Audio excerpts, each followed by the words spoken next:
तर चला मापाच्या ब्लाउजवरून आपण दोन प्रकारे छाती घेराचं माप कशा पद्धतीने घेऊ शकतो हे तुम्हाला दाखवते।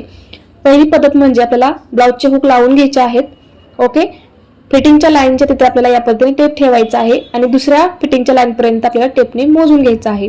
ओके, थोडासा ब्लाउज खेचून घ्यायचा आहे। तर बघा किती आला 17 इंच, तर 17च्या आपल्याला डबल करायचा आहे, किती होणार आहे 34 इंच, म्हणजे आपला छाती घेर जो आहे तो 34 इंच येणार आहे। ओके, ही झाली पहिली पद्धत। आता तुम्हाला दुसरी पद्धत दाखवते। त्यासाठी आपल्याला हुक काढून घ्यायचे आहेत आणि तुम्ही हुकाच्या साईडने जर मोजणार असाल तर तुम्हाला बघा पहिल्या हुकाच्या तिथे टेप ठेवायचा आहे आणि या पद्धतीने तुम्हाला छाती घेर मोजून घ्यायचा आहे। किती आला 8.5 इंच।